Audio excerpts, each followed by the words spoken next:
Here's your wrestling news for October 29th, 2020. And your headlines for today include: real reason why The Miz won WWE Money in the Bank briefcase revealed. WWE website includes more interesting roster errors. Rey Mysterio feels separated from daughter Aalyah since her storyline with Murphy. Pete Dunne returns to WWE NXT during Halloween Havoc. Thunder Rosa teases her next move in pro wrestling. Ryback calls out WWE for paying publications to spread false information about him. Miro's first AEW singles match and more announced for Dynamite next week. Booker T clears the air after upsetting Sasha Banks fans. Braun Strowman shows off his incredible transformation. Winner of first ever season of WWE Tough Enough, Maven, returning to WWE, and more. We're kicking off today with news from The Miz, and ever since he captured the Money in the Bank contract at Hell in a Cell, there's been plenty of speculation about why WWE took the briefcase away from Otis. After all, Otis has reportedly been one of Vince McMahon's favorite superstars this year, but according to a source with the company, the decision for him to lose was pretty much last minute. They noted that the decision for the switch to The Miz is simply because WWE was looking for shock value, which is ironically the very same reason why Otis won the briefcase in the first place. The source added, "It's really as stupid and insane as impetuous as that, as it seems Vince McMahon wanted a big moment, so booked one to happen immediately." With that said, there reportedly wasn't any plans for Otis as Mr. Money in the Bank anyway, and now The Miz has wasted no time in teasing cashing in on Randy Orton, just like he did a decade ago. Speaking of heavy machinery, WWE's website recently incorrectly placed Tucker on SmackDown, but he's not the only superstar to be given an impromptu brand switch. The WWE.com roster page also has Mustafa Ali be listed as a blue brand superstar, despite him being on Raw as the leader of Retribution. Mickie James has also been put on the SmackDown roster on the site, despite the fact that she wasn't drafted by either brand earlier this month, and whilst it's been rumored she's going to Raw, this could be a sign she's heading back to Team Blue. Mistakes like these probably weren't helped by WWE recently cutting employees across the board, putting more pressure on those who are left, and hopefully they'll avoid these same mistakes in the future. One person who's definitely on Team Blue is Murphy, who was drafted earlier this month, and whilst the Australian is having some sort of romantic angle with Aalyah Mysterio, it won't go far if her brother and father have anything to say about it. Whilst appearing on The Bump, Ray discussed his daughter's current storyline, saying they don't communicate as well as they used to, adding, "Things are still on the edge. They haven't been completely clear. I don't understand why she's not opening up to me and putting everything clear and on the table."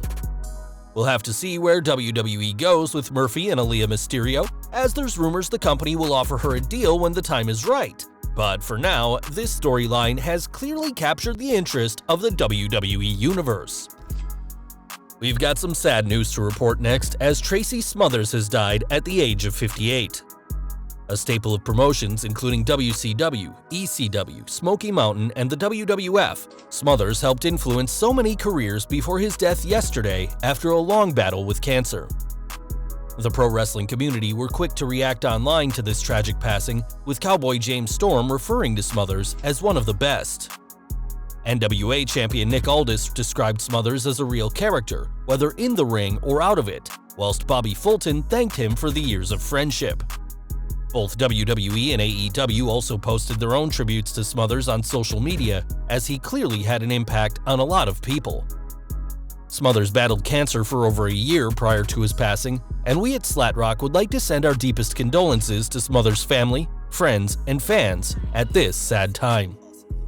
Back to the ring, as NXT's Halloween Havoc had a lot going on during its 2 hours, and that includes the return of Pete Dunne.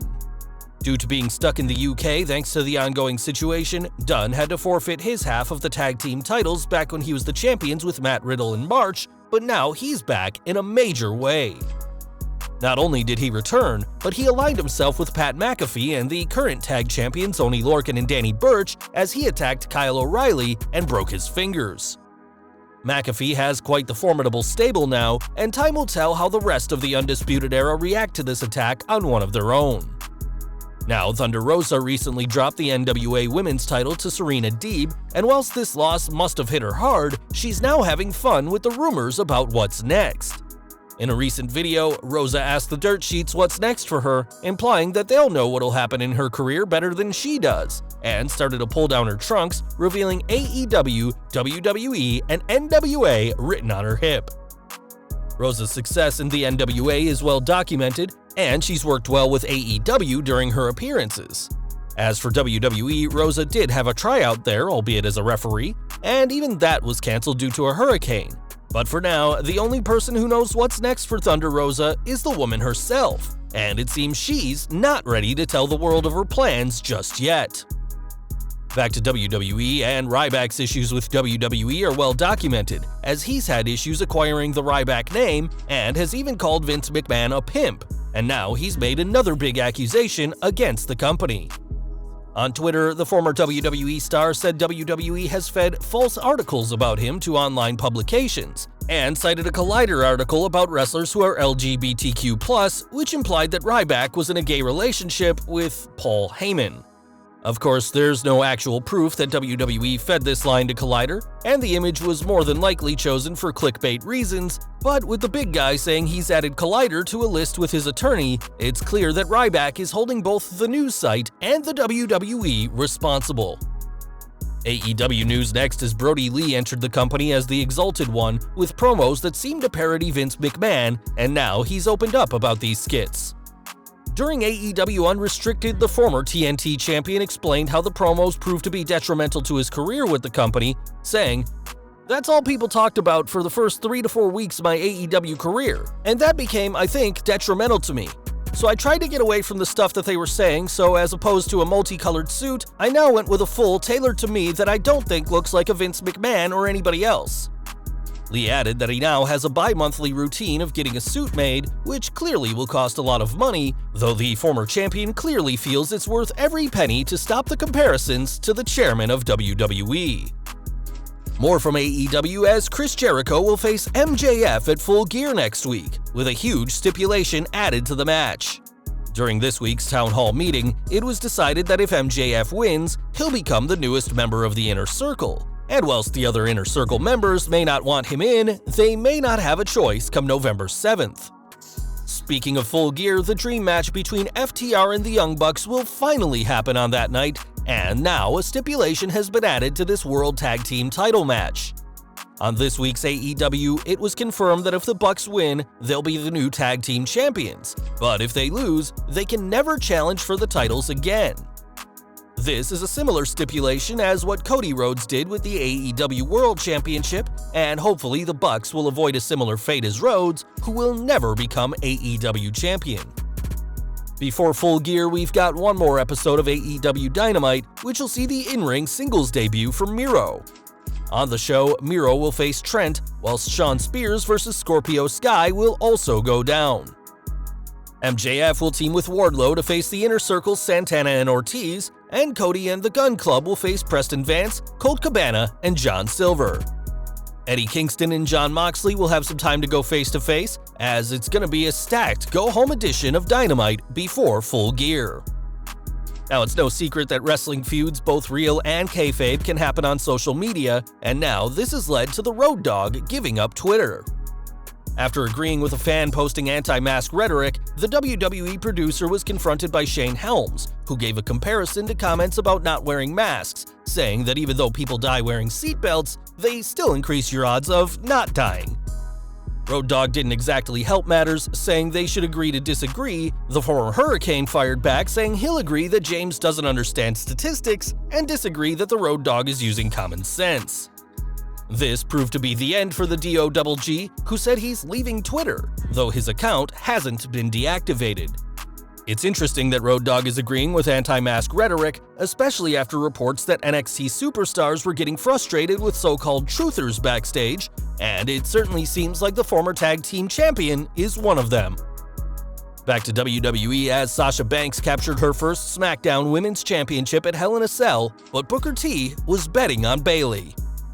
On the Hell in a Cell kickoff show, the two-time Hall of Famer was surprisingly blunt, saying he doesn't like Sasha Banks, And after a barrage of notifications from fans of the boss, Booker cleared things up on his Hall of Fame radio show. He said, "I really appreciate what Sasha brings to the table. She's a special talent and better than a majority of the women on the roster. In our business, you have to be able to go out and make people feel a certain way, and Sasha has the ability to do exactly that." This is a nice sentiment, though it doesn't explain why he said he didn't like her on the kickoff show. But whatever the case is, Banks now has a marquee match at Survivor Series booked as she'll face Raw Women's Champion Asuka. We'll have to see what Bayley has to say this Friday about her title loss, but for now, the SmackDown Women's division is led by the Boss. From one SmackDown star to another now, as Dominic Mysterio has impressed since his SummerSlam debut, but hasn't held a championship yet in WWE. That could soon change, as during this week's edition of The Bump, Rey Mysterio teased that he and Dominic could soon be challenging for the SmackDown Tag Team titles. Mysterio added that he never thought he'd be able to win the gold with his son, but described the notion of becoming champions as literally right around the corner now that they're both WWE superstars. With that said, the Street Profits have been a dominant team of 2020, holding the Raw Tag Team titles for months before their switch to the Blue brand, and if the Mysterios do want to be champions, we doubt Ford and Dawkins will make it easy for them. One man who knows all about being a tag team champion, albeit briefly, is Braun Strowman, who has taken the time this week to show off his impressive physique. On Instagram, Strowman posted a comparison video highlighting the differences between how he looked during his 2015 main roster debut and now. In the most recent video, Strowman is unquestionably shredded, which is a far cry from the 2015 photo where he's much heavier. The former Universal Champion added that he's also 30 pounds lighter in the 2020 photo, and said that he falls in love with the gym more and more each day.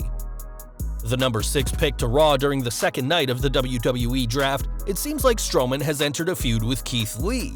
And whilst we're not sure where this angle is going, we know that Strowman will be in great shape for it. And we're ending today with news from The Bump, as next week's episode will have a very special guest. Next week, Maven Huffman, the male winner of the first series of Tough Enough, will make a rare WWE appearance on the show. And he's been announced alongside Aalyah, who will be promoting his new album Universal Truth. Maven won the first Tough Enough season alongside Nydia, and is perhaps best remembered for eliminating The Undertaker in the 2002 Royal Rumble. And it'll be interesting to hear what he has to say about modern-day WWE.